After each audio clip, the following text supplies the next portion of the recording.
It has come to my attention that we should go over counterarguments a little bit more. Maybe this is a new thing for some folks, so I wanted to discuss it. So, you do definitely want to make sure that you have done your research first before you finalize your argument. I think that often students decide what they want to argue and they even make an outline and they set up what their reasons are, and they're very set on one particular way of doing things, and they try to find a source and they can't find a scholarly source that supports their argument. So that's actually backward. What you want to do is do your research first, see what all the smart people are saying, see what research exists to support you, or what other people are saying. Maybe you'll change your mind. And then you make your decision. You decide what your argument is, and you already have the research there to support you. It's way easier that way. So you've already turned in your annotated bib, hopefully. So you know what the smart people are saying, and you're using only those good quality sources, using the criteria that we read about in the homework. So let's see what we've got. First, we're going to start with our problem. Let's say that I want to write about income inequality. Problem, income inequality. And I encourage you to do this also. Just type the word problem. What is the problem that you're trying to solve? Notice that I didn't put rich people here. Rich people aren't the problem. I'm not pointing at it and saying that they shouldn't exist, right? We're not going to point at any type of person and say that they shouldn't exist. We're going to look at what problem it is that we're trying to solve. So the problem is income inequality. What is it that I think is causing income inequality? I did some research. It seems like generational wealth is an issue. So, like, if your parents had money, you're more likely to have money, you have better opportunities, that kind of thing. But I wasn't really able to find solutions for that. So I kept looking for other causes of income inequality. I found types of jobs, folks that maybe their parents can't support them through college are less able to get well-paying jobs. So a possible solution for that might be free college or lower cost college or better support for college.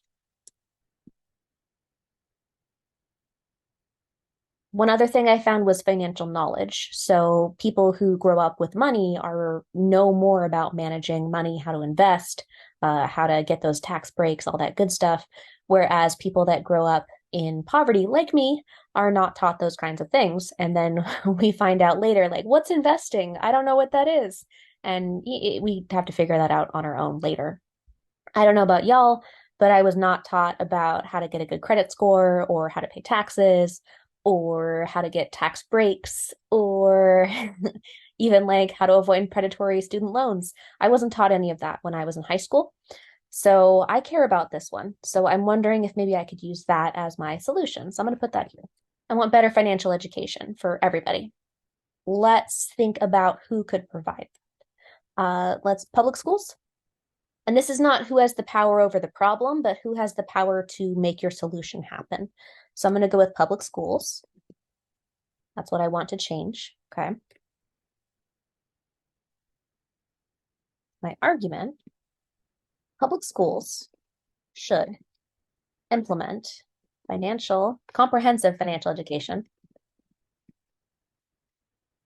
And I'll need to explain what that means in my essay. Maybe I can talk about investing and interest rates and calculating stuff and what kinds of loans are subsidized or unsubsidized. I can explain that later, but comprehensive financial education to address income inequality. Instead of address, let's see if I can be stronger. Reduce income inequality in the United States, because there's more countries, but I've only ever really focused on the US because that's my realm of scope. If you have experience with another country, if you're from another country, if you have people in another country, I think it's fine for you to argue about a problem in another country. If you are from the US and you've only ever been in the US, I would encourage you not to do that because it's very easy to point at outsiders and shake your finger and say what they're doing wrong or what they should be doing. Let's focus on things that we have more of an expertise in, please. So that's my argument. I have a should. Notice, not an opinion or a fact. So opinions are dependent on the person. I think that we can all agree that income inequality, I think we can all agree that it's a problem that some people don't have enough to eat or a place to live, that even if you don't care about other people's well-being, it's a problem that we're spending money on, like tax money on policing and uh, nonviolent rule breaking related to poverty and the very expensive problems that come with having folks in poverty. So I think that most reasonable people agree that income inequality is a problem. Uh, I think that some other folks might think there's different causes, but I'm sticking with one cause that I want to address. I'm not expecting anybody to solve this entire problem. Just what would make a dent? What would help improve it a little bit, do you think? I came up with a solution, and I think that some people could disagree with the solution, and that's important. And then I've decided who can do that solution, and I've come up with an argument exactly who should, exactly what, and then exactly why. And if I wanted to use that, but although because I could do because it will reduce income inequality, it's the same thing. So that my argument and my problem is not an opinion or a fact, it's a should. Something should be done. I'm not changing how people think or feel or what they believe. I'm not trying to influence anybody's faith or their orientation or change who people are on a fundamental level or attack any group of people. I'm just talking about something that I want done that I think will help address my problem. We need a counter argument. A counter argument is a reason why somebody might not agree with your solution. Keep in mind that we've picked a problem that everybody should agree is a problem. So I don't need to say some people think poverty is great and they love that there's homeless folks everywhere. That's a straw man, right? That's not a real thing that most reasonable people would say. But I think that somebody could disagree with this solution of better financial education. So possible ones. What reasons why we might what reasons might we not want to have better financial education, or why might this not be practical? Maybe they think it won't work. That was toast, sorry. Maybe they think the kids won't care, and the kids don't care about that kind of stuff. They won't pay attention. Maybe there's nobody to teach it.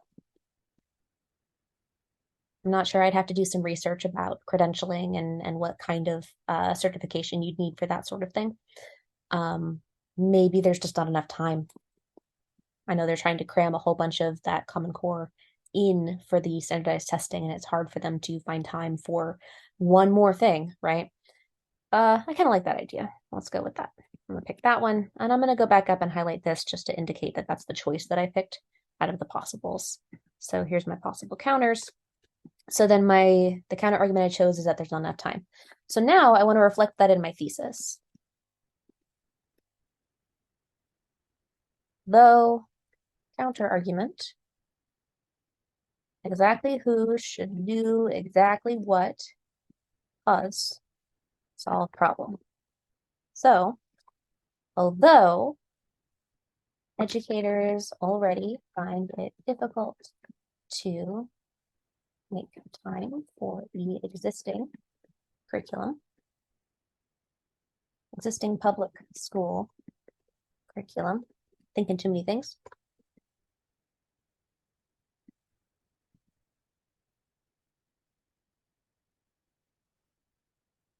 Public schools should implement comprehensive financial education because it will reduce income inequality in the United States. So I've got my although, my counter argument, I've got my exactly who should do exactly what, and I've got the problem that I'm trying to solve. And that is the thesis that I've got set up here. So there's that first part where I figured out what my counter argument is. Now, if that's my counter argument, there is not enough time to teach financial education in schools, in public schools. I'm sorry, I'm so tired. I can't spell. Public schools because okay, there's not enough time to teach financial education in public schools. Now I need to have a rebuttal. If in your essay you just say like, there's not enough time, we should blah blah blah, and like if you think about getting into an argument with somebody and they share like in that video we watched, they share that their value is different from your value and you just ignore them, they're not going to listen to you either. By showing that you heard them, you understood them, and you're willing to address their concerns, it makes you a more reliable rhetor, and it makes people more likely to actually listen to you and possibly change their minds, or at least understand where you're coming from, which is, sometimes the best we can ask for. So there's three possible types of rebuttal. I'm going to make some more space here. The first type is the you're wrong and here's why. You're wrong and here's proof, basically. This does require a source or some sort of logical explanation, but usually a source. We could also have a compromise, and we could have an even so sort of solution. So even so would be like, okay, you're right, but mine is more important. To make this a little bit simpler, I'm going to use the argument. I'm going to give you an argument that my little sister might have made a couple years ago. My guardian, me, should allow me to go to the, I think, concert in downtown LA. I just don't feel like spelling it out. So what would be my counter argument? I went with it's not safe. It was going to be until like 3 o'clock in the morning, and she was 17, and I don't know who she was going with, and I was just like, no, you can't go. So let's think about the rebuttals. If I were doing number one, it would need to be like, it's actually very safe. Actually a very safe area, and here is data from a reliable source that you recognize as reliable to prove it. If she said, my friend Vinny says it's safe, I'd be like, I don't care about your friend Vinny. But she knows that I care about scholarly published information. So if she could find some crime statistics or something that could prove that it's an actually very safe area and that nothing bad has ever happened there, it's possible that this might work. And you're wrong, and here's proof. Although it's not a safe area, really. The compromise. I will take reliable friend and their mom, let's say. I'd feel better, if she's going with a big group of people and somebody's mom is going to go with them, or somebody's parent is going to go with them and look after them. There's some kind of chaperone. Somebody's driving that I know is going to be sober and paying attention to everything. I think I'd feel better about that. Another compromise might be like, you could come too, or I'll come home early, or something like that. It's just something to soften my fears, because my value is her safety, right? So she's trying to address that. If my value was different, if my value was like the cost or something, then her rebuttals would be different. If I was like, let's finish this and I'll do that. The even so. So like, even though it might be a little dangerous, it's worth it to me because I think is my favorite singer, and it's important to her emotional growth or whatever. This wouldn't work on me. This one wouldn't work because it's not true. So I think only this one would work when I express that my value is her safety. It seems like the compromise is the only thing that's going to work. However, if the counter is it's too expensive, like she wants me to buy those tickets. I think they were like $380. I don't understand why things are so expensive. So if what I said instead, alternative, if I just said it's too expensive,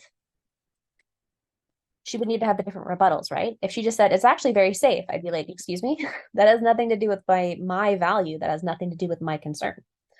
So maybe she could rebut with like, it's actually very affordable compared to, and then give me some sources.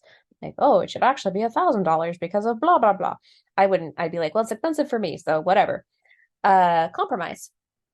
I'll pay for half. That's a compromise, right? And then the last one is the even so, like it's worth it because.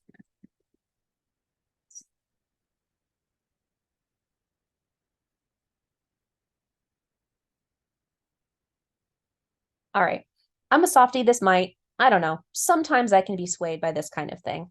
Again, the counter argument, maybe the compromise version might be useful. If she's trying to tell me you're wrong, it's not too expensive.